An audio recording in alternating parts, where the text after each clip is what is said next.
My dear Indian students and parents, today I am going to discuss about MBBS in Nepal. Indian students and parents के जो उनका selections है उसमें नेपाल एक one of the best priority है. I give you the brief overview regarding MBBS in Nepal. MBBS in Nepal के बारे में आज आपको जितने भी जानकारी है वो आपको बताने वाला हूँ. I think that is the one of the best locations for Indian student. Indian students के लिए one of the best locations है. उसका जो सबसे बड़ा रीज़न है वह यह है because Nepal is going to be the second home for Indian citizen. Indian citizen के लिए नेपाल एक बिल्कुल it's just like the second home. So hi and hello dear students and parents, this is Aftab Niazi, international education expert and managing director Eforce education. आज मैं इन सभी चीज़ों के बारे में बताने वाला हूँ. नेपाल में किन इश्यूज़ को लेकर डाउट्स है, स्टूडेंट और पेरेंट्स के मन में क्या क्या डाउट्स है, उस डाउट्स के बारे में बताने वाला हूँ. और कंप्लीट प्रोसेस के बारे में मैं आपको बताने वाला हूँ कि MBBS इन नेपाल क्यों ज़रूरी है, क्यों बेस्ट ऑप्शंस हो सकता है आपके लिए, और अगर है तो व्हाट आर द प्रोसेस, आपका प्रोसेस क्या है, सो इस चीज़ के बारे में मैं डिस्कशन करना चाह रहा हूँ. MBBS इन नेपाल के होल प्रोसेस के बारे में I am going to discuss and I will give you the whole overview of MBBS in Nepal. So, dear students, if you want to take admission in Nepal, there are the two process. सबसे पहला है MEC में registration होना. Let suppose अगर कोई हमारे पास आता है, कोई भी स्टूडेंट, तो सबसे पहले आपको मेडिकल एजुकेशन कमीशन नेपाल में रजिस्ट्रेशन प्रोसेस करना होता है. So when you will start the registration process, you need to fill the MEC application form. Medical education commission Nepal का जो एप्लीकेशन फॉर्म है उसमें उस फॉर्म को फिलअप करना है और वहाँ पे रजिस्ट्रेशन करना है. जब भी आप रजिस्ट्रेशन का प्रोसेस करेंगे, so you will be having two options. First category 1 and second category 2. Category 1 को समझ लेते हैं और कैटेगरी 2 उसके बाद हम कैटेगरी 2 की चर्चा करेंगे. पहले मैं कैटेगरी 1 के बारे में आपको बताने वाला हूँ. कैटेगरी 1 क्या होती है, फिर मैं कैटेगरी 2 के बारे में बताऊंगा. कैटेगरी 1 की बात करें, so category 1 is that is for the foreign students. अगर मैं कैटेगरी 1 की बात करूं तो यहाँ पे जो एडमिशन का प्रोसेस होगा, नेपाली एंट्रेंस एग्जाम्स के थ्रू आपका प्रोसेस, एडमिशन प्रोसेस होगा. नेपाली एंट्रेंस एग्जाम की बात करूं तो जो एग्जाम है that is MECEE, medical education commission entrance examination. So MECEE examination के बारे में आपको बताने वाला हूँ. इस एग्जाम को आप foreign student, I mean Indian student भी इस एग्जाम को अप्लाई करेंगे कैटेगरी 1 में, और देन आप अपने एप्लीकेशन को प्रोसेस करेंगे. इसको अप्लाई करने के लिए आपने सबसे पहले मैं आपको 2-3 पॉइंट्स के बारे में बता देता हूँ. सबसे पहले आपने नीट क्वालिफिकेशन होना मैंडेटरी है, राइट. और एक बहुत बड़ा डाउट्स है इंडियन स्टूडेंट्स और पेरेंट्स के माइंड में कि लेट सपोज आप अगर नेपाल में अप्लाई कर रहे हो, whether you are applying in category 1 और you are applying in category 2, NEET entrance exam जो नीट आपकी रिजल्ट आ रही है, जनरल कैटेगरी के आपके मार्क्स कंसीडर होगी. Let's just I am going to give an example. जैसे अभी मैं 2026 की नीट रिजल्ट की बात करूं, so the cut off for general category is 213 marks. For SC ST and OBC is 177 marks. So अगर किसी स्टूडेंट को 177 मार्क्स आया है, whether he is from OBC ST, आपका वहाँ पे आप MEC में अप्लाई नहीं कर सकते हो. इधर कैटेगरी 1 और कैटेगरी 2 आपका वहाँ पे अप्लाई नेपाल में आप नहीं कर सकते हो. आपको वहाँ पे अप्लाई करने के लिए नीट में 213 मार्क्स होना ज़रूरी है. सो जो मार्क्स का आपका जो सिलेक्शंस है, जो मार्क्स आपका डिमांड है, that is for the marks cut off marks that is considered as the general category. Now अगर मैं कैटेगरी 1 एग्ज़ाम की बात करूं, सो कैटेगरी 1 एग्ज़ाम में सबसे पहले आपका एग्ज़ाम जो होगा वो 200 मार्क्स का होता है.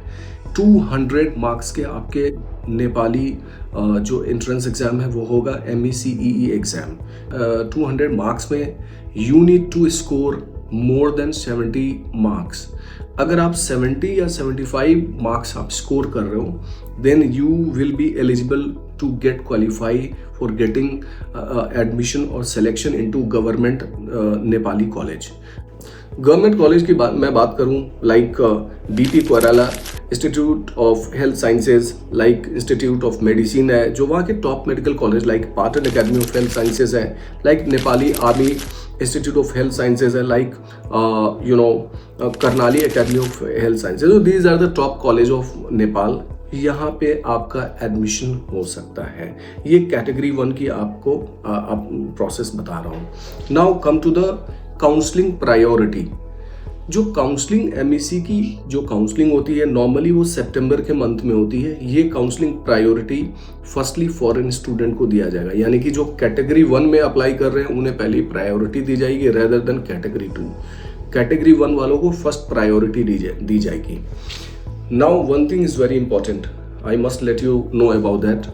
फॉरेन जो आपके जो मेडिकल सीट्स के कोटाज होते हैं ये नॉर्मली 8 to 10 सीट्स हर एक मेडिकल कॉलेज में, गवर्नमेंट मेडिकल कॉलेज में नॉर्मली 8 से 10 सीट्स ही होते हैं। Let's suppose if I talk about BP Koirala, आपके 8 फॉरेन सीट्स हैं। लाइक इंस्टीट्यूट ऑफ मेडिसिन आपके 8 है, कहीं 6, कहीं 5, कहीं 4 ऐसे होते हैं। इंडियन स्टूडेंट्स एंड पेरेंट्स के माइंड में one very typical doubts is going through. I am going to just clarify the doubts. उस डाउट्स को मैं क्लैरिफाई कर दे रहा हूँ। वह डाउट्स यह है, इंडियन पेरेंट्स और स्टूडेंट यह सोचते हैं कि if I am getting the government college in Nepal then उसकी फीस आपकी स्लाइटली कम होगी या नॉर्मली कम होती है as compare to private college. ऐसा कुछ भी नहीं है। आपकी फीस स्लाइटली बिल्कुल नॉमिनल थोड़ा कम, लेकिन आपकी फीस लगभग 65 to 70 लाख ही आपकी होती है गवर्नमेंट कॉलेज में भी। So but if you are getting a government college then obviously government college थोड़ा much better than private college. थोड़ा एक्सपोजर, थोड़ा clinical, you will be getting a good clinical and exposure in government college. तो ये एक आपका overview रहता है। Now come to one thing very important है, एक दूसरा बहुत ही इंपॉर्टेंट आपको पॉइंट्स बताने वाला हूँ। दैट इज, अगर आप नेपाली कैटेगरी 1 नेपाली काउंसलिंग में अप्लाई कर रहे हो तो आप प्राइवेट में फिर नहीं अप्लाई कर सकते हो, यानी कि आप नीट काउंसलिंग बेस में अप्लाई नहीं कर सकते हो। जैसे कि मैंने आपको स्टार्टिंग में बताया, जो एडमिशन हो रहे हैं वो आपके category 1 that is on the basis of Nepali counselling, Nepali entrance exam counselling के बेस पे है। Now category 2 on the basis of NEET counselling के बेस पे आपका सिलेक्शन होता है। आपने अगर कैटेगरी 1 को सिलेक्ट किया है then you won't be able to apply in category 2। आपको कैटेगरी 2 में अप्लाई करने का चांस नहीं मिलेगा। So dear students, now come to the very important part. Usually I have been getting that question and I have been interacting with that question for a long time.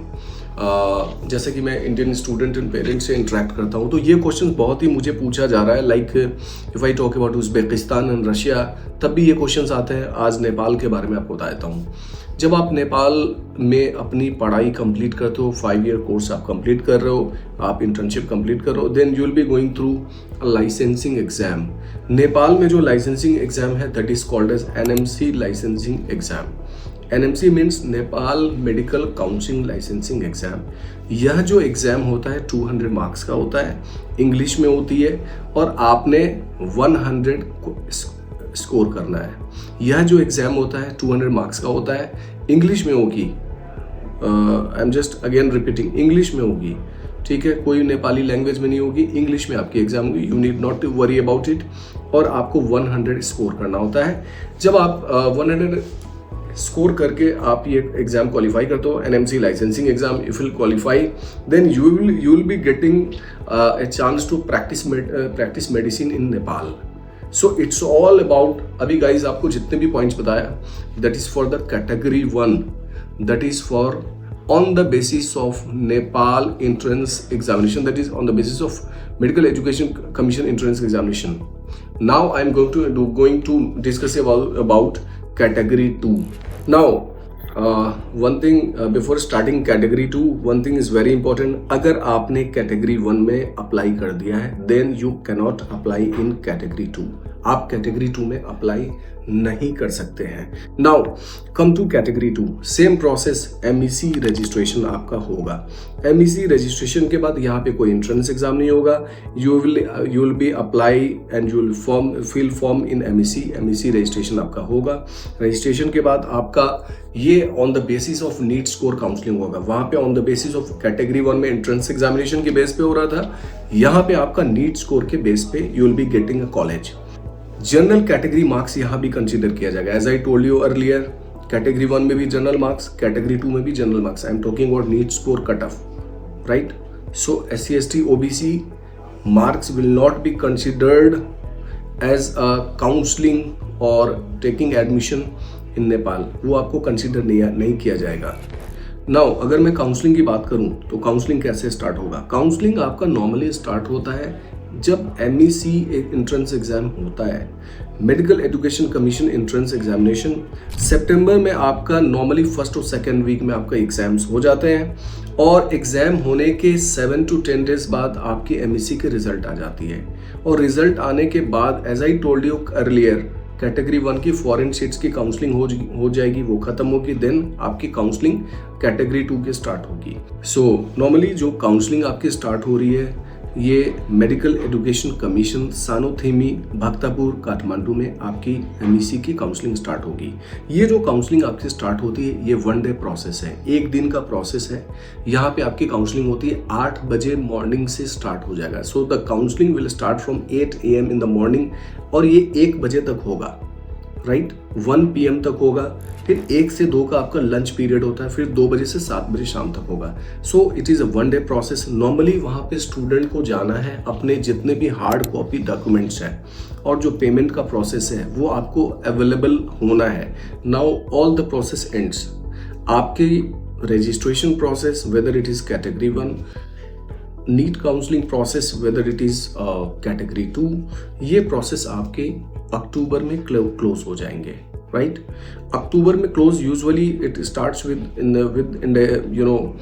The end of September and completes in October. So dear students and parents, आपकी जो counselling की process है that will end in the month of October. ये अक्टूबर में आपकी complete हो जाती है और आपकी जो क्लासेस है that will commence and start from January. आपकी क्लासेस जनवरी से स्टार्ट हो जाएंगे। So this is all about the MBBS in Nepal. जितने भी आपको जानकारी मैंने दिया, मैं उम्मीद करता हूँ आपको ये जानकारी आपके ये बहुत ही काम आएगा। That is very useful and very informative and knowledge information that I have given to you. So as an EVOS education, it is our believe कि if any student want to take admission in any countries, that should not be like some sorts of business. It is career counseling where we are entitled and we are responsible to give the career counseling of a student. So last but not the least, in between the category 1 and category 2 process, एक छोटा सा point I think मैं miss कर गया हूँ या बताया हूँ, मैं फिर से repeat कर देना चाह रहा हूँ. That is registration process. When you start the registration process in category 1 and category 2, normally Indian students category 2 में अप्लाई करते हैं। तो आप जैसे ही रजिस्ट्रेशन आप करते हो, रजिस्ट्रेशन करने के बाद आपको एडमिशन लेटर रिसीव होता है। So it is the provisional admission letter जो जिस भी कॉलेज में आप अप्लाई करते हो, अगर गवर्नमेंट में कर रहे हो या प्राइवेट में, let's suppose Nobel medical college, Kathmandu medical college, Manipal college of medical science, KIST medical college, so these are the good private medical college in Nepal. So admission letter जैसे ही मिलेगा, वहाँ पे आपका अमाउंट लिखा होता है, जो जितने भी आपकी डिटेल्स है, ट्यूशन फी कितने होंगे first year, second year, third year, so आपके all the information will be given there and you are entitled and you are required to pay the part amount of the first year tuition fee, right? Let's take an example. अगर first year की जो खर्चे हैं नेपाल में like 20 lakh या 25 लाख है, तो आपने वहाँ पे 5 लाख इनिशियल अमाउंट 5 लाख आपने जमा करना है, right? So this information I think I miss this information. तो आपने ये पेमेंट करना है। नॉर्मली अगर 5 लाख नहीं तो मिनिमम 2 लाख भी आप पे कर सकते हो। सो this is all about MBBS in Nepal, all the information I have given you. I hope you will listen and you will be getting a good information from EVOS education. Thank you so much. आप हमारे channel को like and subscribe कर सकते हैं। Thank you.